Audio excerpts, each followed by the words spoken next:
Faslun mujibatul ghuslil maut. Sudah ini ya. Faslun wa aqallul ghusli niyatu raf'il janabah atau fardil ghusli atau raf'il hadath. Ini fasal yang menerangkan tentang cara-cara mandi.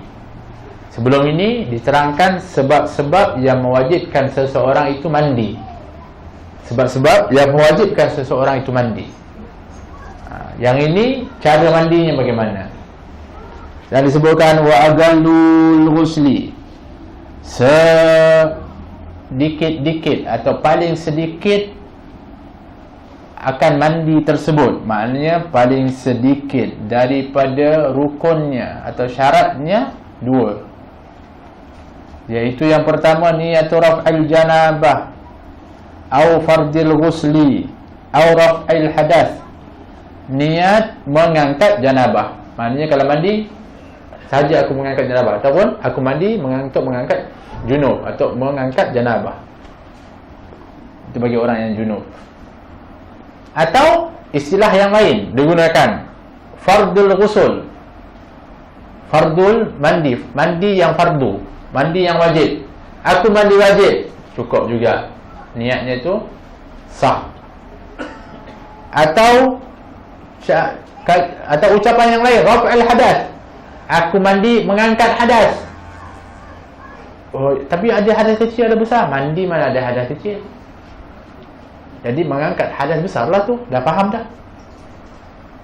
Mandi. Jadi apapun dari segi makna yang satu sah.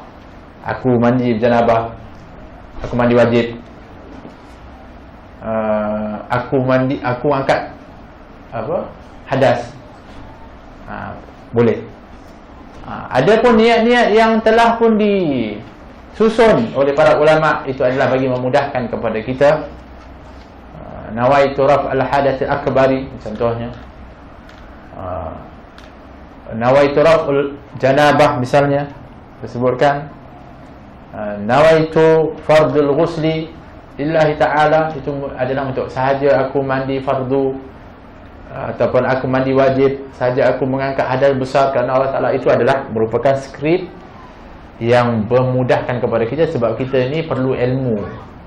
Kalau tak diajarkan seperti itu, kita tak tahu. Tapi apabila kita dah faham maksud niat itu, maka apabila kita mandi, memadai dengan kita telah mengetahui kenapa kita mandi. Sebab mandi itu adanya adat, adanya ibadat.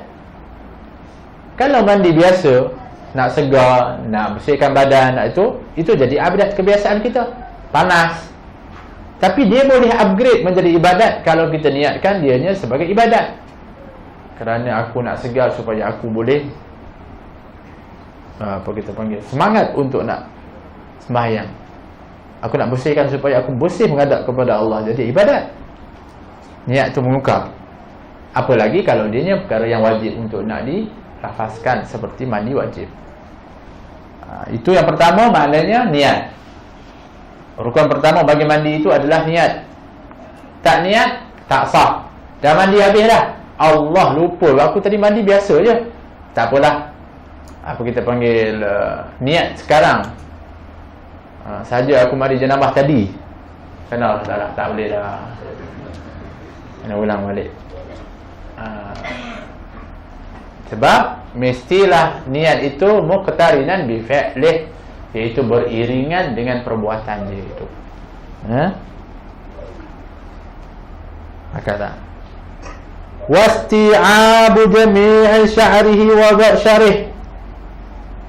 Yang keduanya, rukunnya adalah meratakan jami'i sya'rihi, seluruh rambut, dan juga wabasyarihi, dan kulitnya, dan zafrihi, dan juga kuku-kukunya. Jangan kata, kalau kata rambut dan kulit kan, kuku tak masuk pula sebab dia bukan kulit. Tak, kuku pun masuk. Jadi dua, iaitu niat dan meratakan air ke seluruh tubuh yang zahir, bukan yang batin, yang zahir.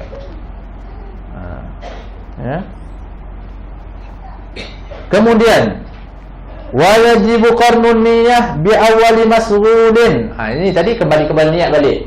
Ini penerangan mengenai rukun pertama, niat.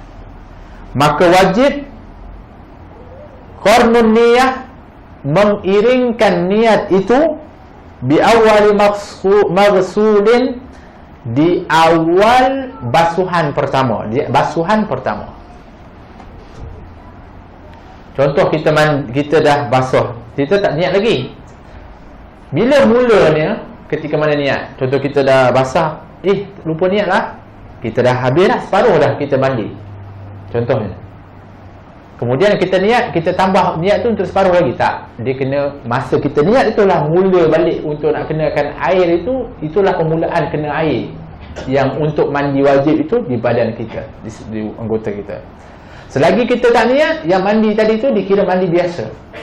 Bila kita mula niat ketika basuh tangan, maka di sinilah permulaan niat kita. Maka dari sini sampai ke seluruh badan mesti dibasahkan, mesti dikenakan air.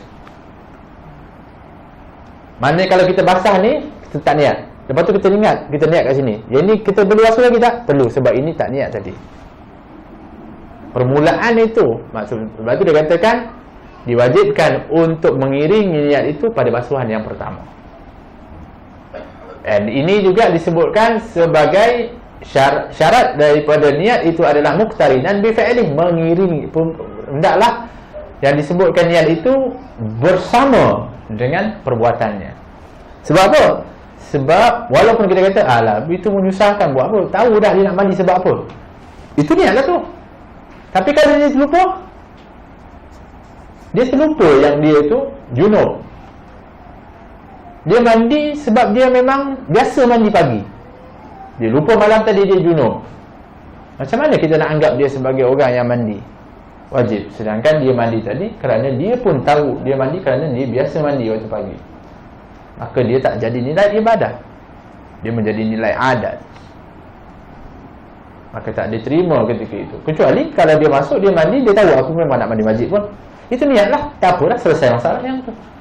Sebab bukan mesti dengan skrip yang kita sebutkan, tapi tahu ketika mandi dia menyentuhkan air, dia buat mandi ni, buat mandi apa. Itu maksud dia.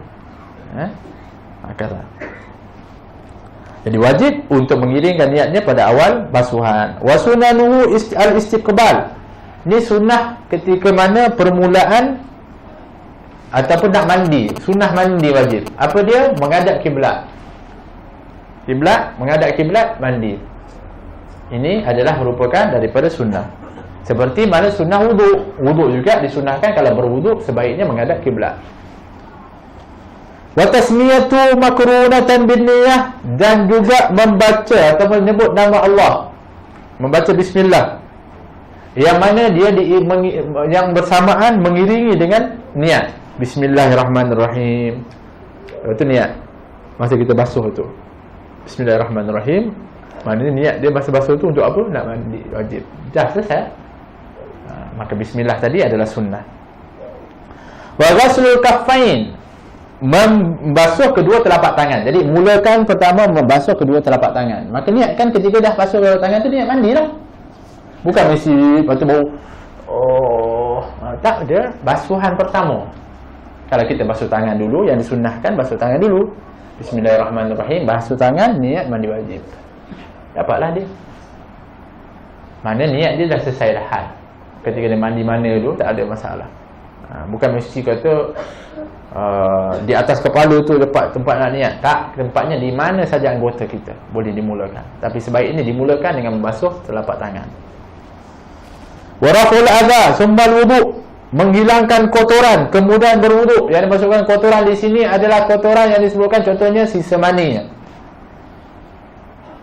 atau cairan-cairan yang keluar ketika mana yang menyebabkan, seperti kalau haid dan nifas, di kesan darah itu di itu.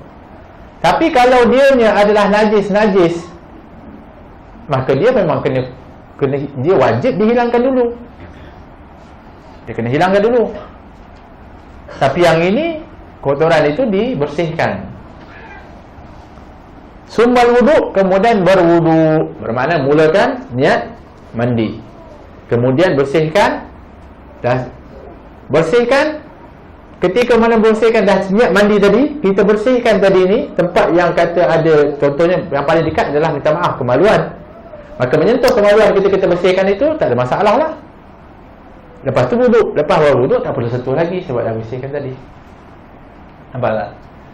Jangan dah wuduk kemudian baru nak bersihkan tempat tu, batal lah. Kecuali kalau kita basuh di belakang daripada telapak tangan kita, tapi itu susah lah, sulit, takut tak kena. Jadi adab caranya ini sunnah. Dia punya rukun hanya 2 saja, niat dan juga meratakan air ke seluruh badan. Tapi pelaksanaan niat itu mestilah dia mengiringi kepada perbuatan, dan disunatkan untuk menghadap kiblat, kemudian dianya membaca bismillah, kemudian niat ketika membasuh tangan, kemudian bersihkan tempat-tempat yang kita kata ada kotoran, kemudian kita berwuduk. Berwuduk niat wuduk lah. Kewudukkan Allah Ta'ala. Wuduk macam biasa. Ada berbagai kaifiah. Ada yang mengatakan wuduk biasa sampai habis. Ada yang mengatakan tak, wuduk sampailah kepada rambut atau telinga saja, kemudian tinggalkan kaki, akhir nanti basuh kaki. Ada juga. Jadi ini ada perbezaan pendapat saja berdasarkan kepada penelitian mereka terhadap nas. Summa ta'ahudi mawadhi'il intitaf. Kemudian hendaklah teliti mawadhi', tempat-tempat al-intitaf, yang mana ianya ada lipatan-lipatan, seperti mana yang disebutkan al-ibid, ketiak, lipatan. Ini kena perhatikan betul-betul, sebab ini tempat yang kadang-kadang air tak kena. Lipatan ini, perut yang berlipat. Tak tahulah siapa tu kan, jangan tengok. Apa lagi? Celah kangkang contohnya, celah jari. Ini semua disebutkan initaf, tempat-tempat yang ada lipatan-lipatan seperti itu. Jadi ini kena perhatikan sungguh. Apa celah-celah, khususnya seperti kubul dan dubur.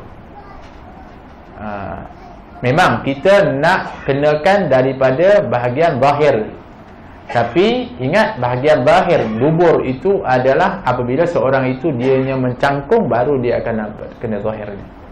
Jadi sebaik-baiknya dia mencangkung. Kalau tak mencangkung boleh tak? Boleh, asal kena. Kalau tak kena dengan sebab cangkung baru dia kena, maka dia wajib bercangkung. Untuk kenakan daripada ruang yang terbuka apabila bercangkung itu. Itu adalah merupakan tempat yang wajib untuk kena air.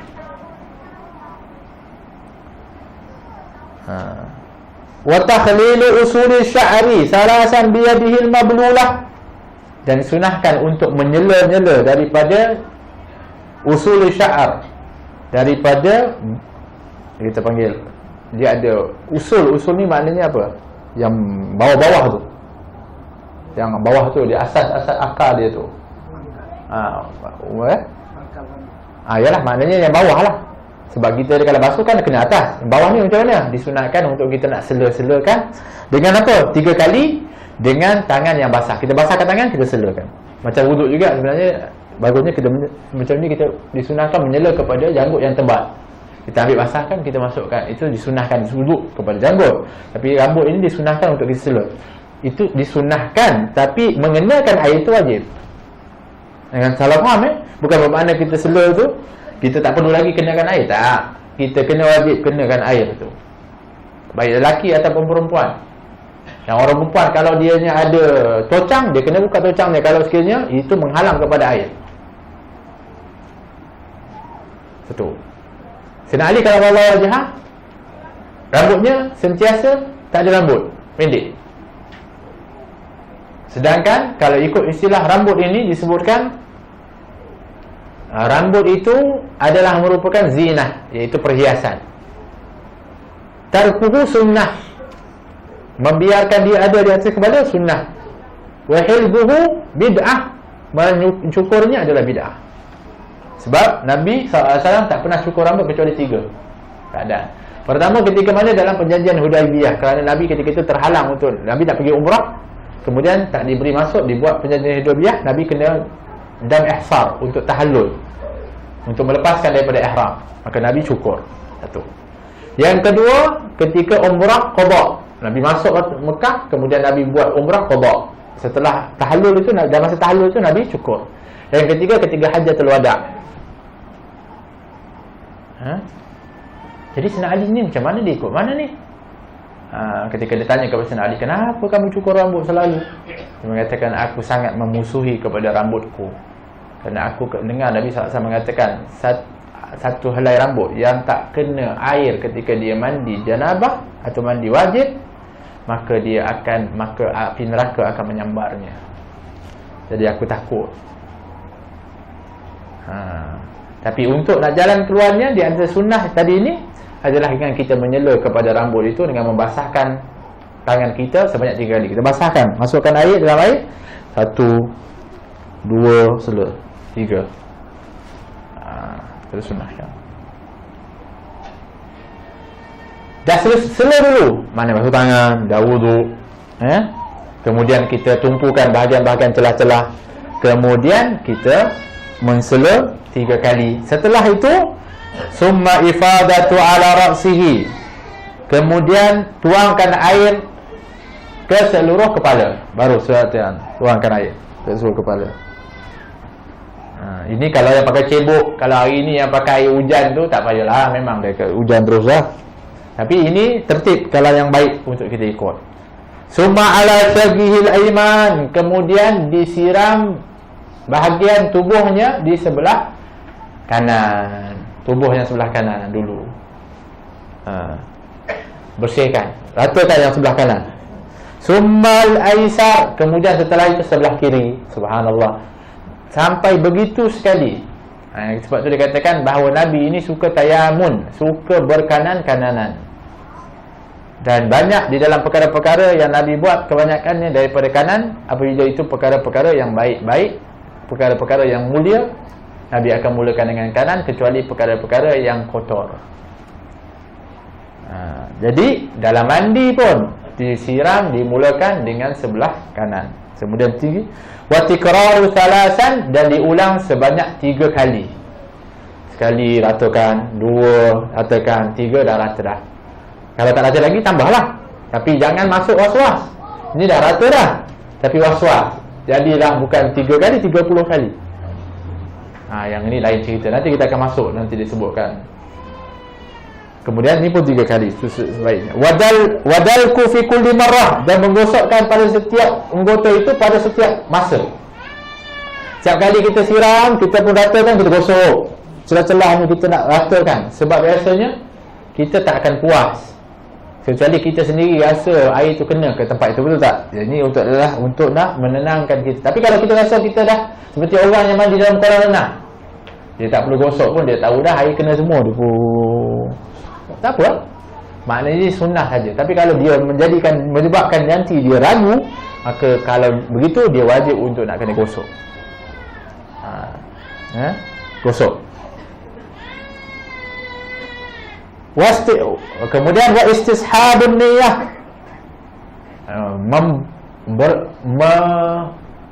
mempersamakan ataupun menyamakan niat, ataupun bersamakan niat itu terus daripada awal sehingga akhir. Maknanya, kenapa ku basuh ini, kenapa basuh ini, semuanya kerana nak mandi wajib. Takut nanti tertukar. Sebab contoh, orang yang mandi, kita mandi ada macam-macam alat mandi. Ada shampoo, ada sabun badan, ada pembersih muka, ada apa lagi, macam-macam. Nak mandi saja ada macam-macam, kan? Jadi contohnya dia sabun. Jadi dia lepas tu dia dah siram tu, bukan lagi kerana dia nak mandi wajib, kerana dia nak bersihkan sabun. Nampak tak? Lain kan?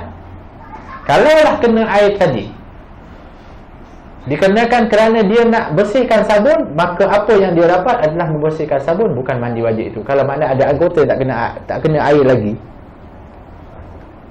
dia sabun, kemudian setelah itu dia basuh dan kena air dengan sebab dia nak niat nak bersihkan sabun itu, maka tempat yang dia niat untuk bersihkan sabun itu kena air, maka dia tak sah lagi, tak kena betul.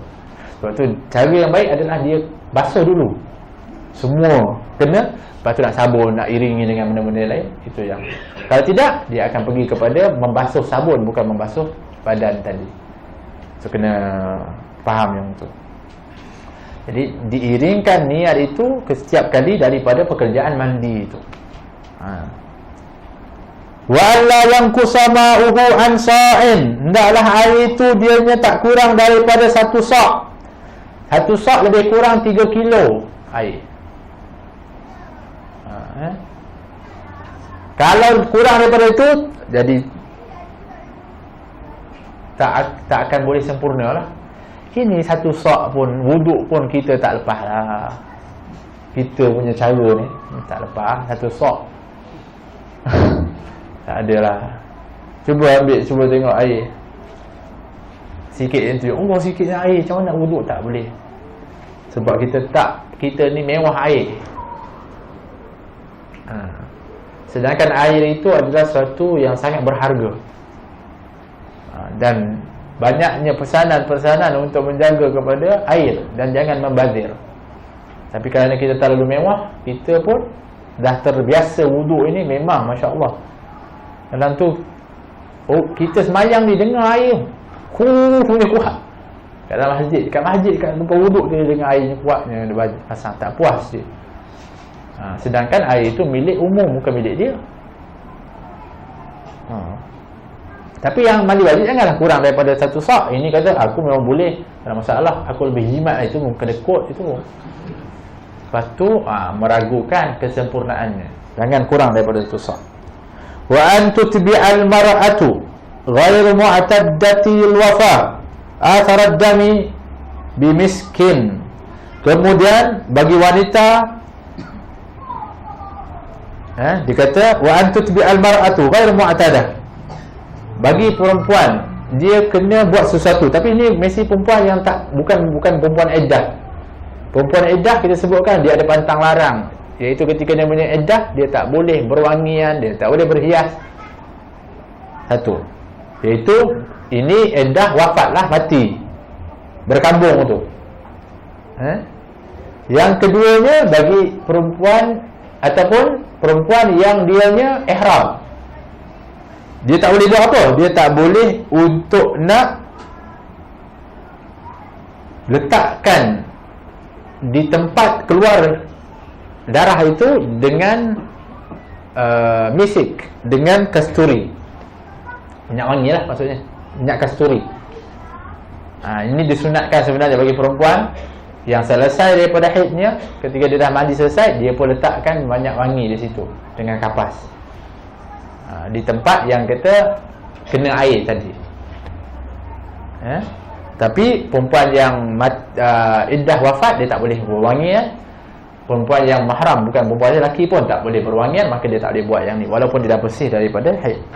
Maknanya ketika setelah mandinya itu, ketika mandinya itu. Summa bitibin, kalau tak ada misik, tak ada kasturi, maka dengan minyak wangi yang lain. Ini semua sunnah, bukan wajib,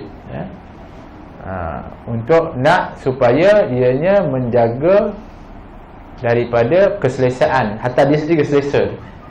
Ini juga Islam mengajarkan bersih. Dan dikatakan di sini bukan hanya kepada yang dah kahwin saja, bahkan bikir ataupun anak dara juga disunahkan, termasuk dalam sunnah itu. Tapi terutamanya orang yang kahwin, untuk menjaga, dan juga untuk suaminya. Summa bitinin, kalau tak ada pun, maka dengan tanah yang bersih. Tanah juga menutup kepada bau ataupun daripada yang tak baik, bau yang tak baik, tak enak, begitu. Itu di antaranya. Fa illam tajid dzalika fal ma'u kafin, kalau tak, maka cukup memadai dengan air, siram dengan air, cuci dengan air. Tapi yang sebaiknya mulakan dianya letak minyak wangi, dibersihkan kemudian letak minyak wangi. Kalau tidak, air sudah memadai. Buat ini untuk orang perempuan saja, orang lelaki jangan buat. Wa alla yaghtasila min khurujil mani qabla al-bauli, dan disunatkan untuk dia tidak mandi daripada keluar mani sebelum dia buang air kecil. Ini sunnah. Tapi kalau dia tak boleh kencing, tak boleh nak buang air, maka dia boleh mandi, tak ada masalah. Cuma di sini di antaranya kenapa? Kerana dibimbangi ketika mana dianya buang air, ada lagi keluarnya sisa mani, maka dia kena ulang mandi. Kalau dia buang air, maka dia tu dah selesai daripada apa yang keluar daripada saluran tersebut. Itu yang maksudkan, saluran tersebut. Itu di antara hikmahnya lah. Tapi kalau dia pun mandi juga, maka sah, selagi setelah itu jangan keluar mani. Kalau keluar mani, dia kena ulang balik. Ya.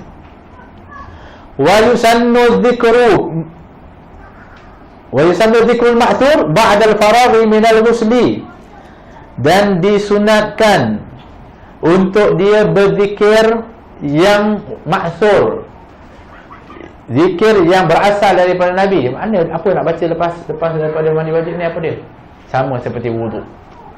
Asyhadu an la ilaha illallah wa la syarika lahu wa asyhadu anna Muhammadan abduhu wa rasuluhu, menghadap kiblat.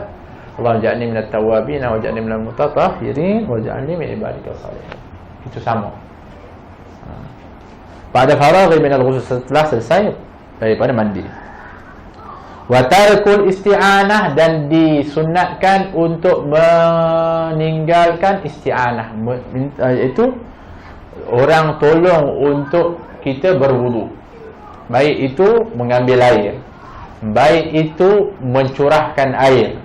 Kalau kita tak minta tolong dengan siapa pun, kita sendiri je, maka kita akan dapat full daripada dia punya pahala.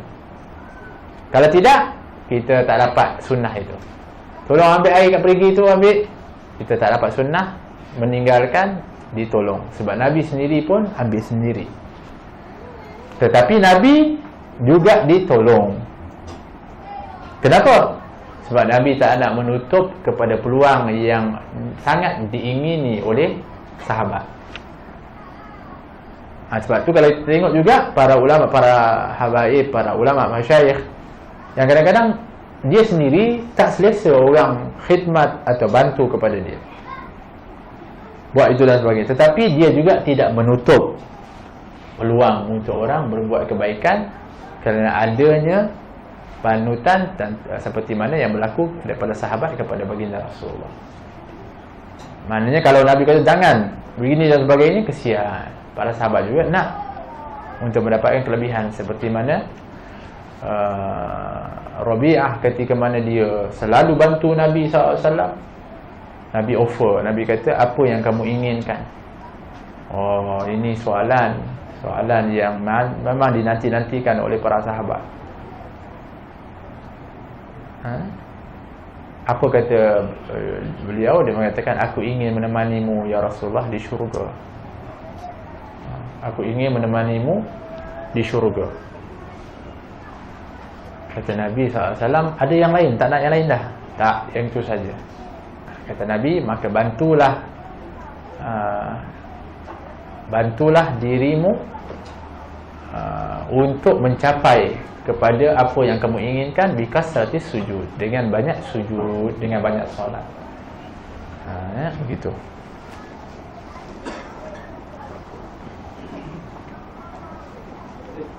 Nah,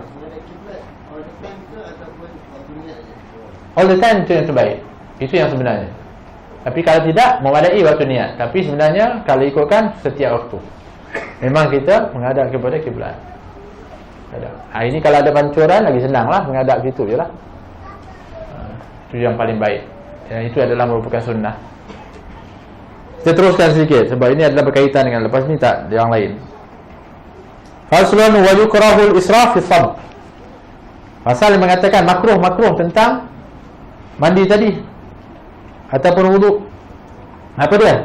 Iaitu berlebih-lebihan di dalam menuangkan air. Banyak sangat. Jadi membazir. Hukumnya makruh. Tapi kalau teruk sangat bazirannya, jadi haram. Kerana sesungguhnya mubadzirin, orang membazir itu kana ikhwan syaitan. Dia adalah merupakan saudara syaitan. Wal ghusl wal wudu fil ma'i rakid, dan makruh mandi dan berwudu pada air di dalam air tenang.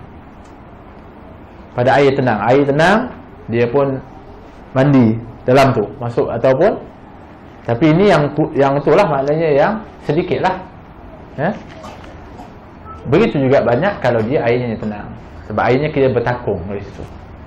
Ini hukumnya makruh tapi sah. Sah. Wa ziyadah ala thalas, dan juga makruh dianya melebihi 3 kali. Itu yang kata tadi tu, berlebihan. Yang disunatkan 3 kali dia lebih. Kecuali kalau memang dia tahu memang tak kena, tak apa, itu lain. Sebab dia nak kena sempurna, tapi dia dah tahu dah 3 kali itu sempurna, sengaja nak 5, nak 7, nak 11, maka yang ini jadi makruh. Wa tarkul madmadah wal istinsyaq, makruh meninggalkan komor-komor dan juga masukkan air ke dalam hidung. Itu makruh kalau kita tinggalkan, kita kena buat. Wa yukrahu al-junub bil-akl wa syarb wa an-nawm wal jima' qabla al-ghusl farji wal wudu'. Dan makruh bagi orang yang junub.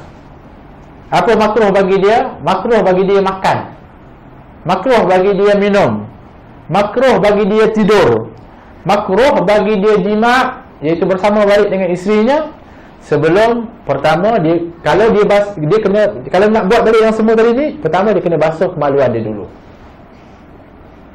Yang kedua dia kena wuduk. Maka gugurlah makruh itu bagi dia makan, bagi dia minum, bagi dia berjima', bagi dia tidur. Kalau dia tidur macam itu aja, maka dia hukumnya makruh, tapi tak haram, makruh. Maknanya kalau sekiranya dia nak hilang, tak nak makruh, makruh ini apa? Benda yang dibenci oleh Allah, yang tak sukai. Dia kena basuh kemaluannya, kemudian dia berwuduk. Kemudian maka dia pun hilanglah makruh dari berbuat perkara-perkara tersebut. Maknanya kalau dia nak bersama dengan isteri lagi, boleh. Tapi kalau dia bersama tanpa dia membasuh dan juga berwuduk, maka boleh, tapi hukumnya makruh.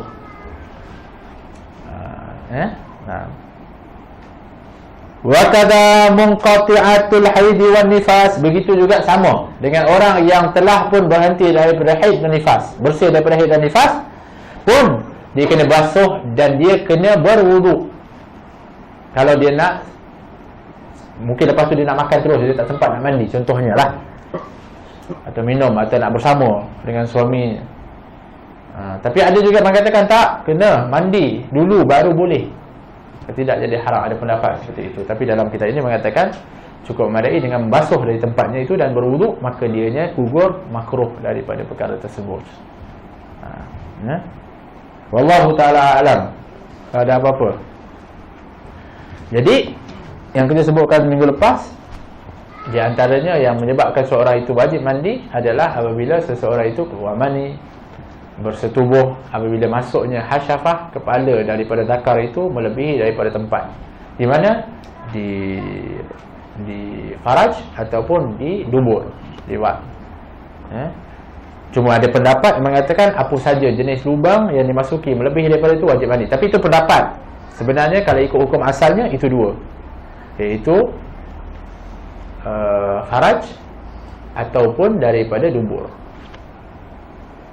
Asalnya hanya faraj saja, tapi disebutkan dubur itu sebagai infiraj, benda yang juga dimasuki. Ada lubang yang seperti mana di tubuh, maka dianya adalah diambil juga, hukumnya sama. Tapi yang lain, lubang-lubang yang lain itu khilaf. Kebanyakan tak pakai hanya 2 perkara itu saja. Macam kita ada soalan itu mulut, telinga, tak tahulah kalau ada orang itu kan, wallahu alam lah. Hidung, ini tak kena mandi kalau melebihi daripada itu, kecuali kalau dia keluar mani. Kena faham yang itu.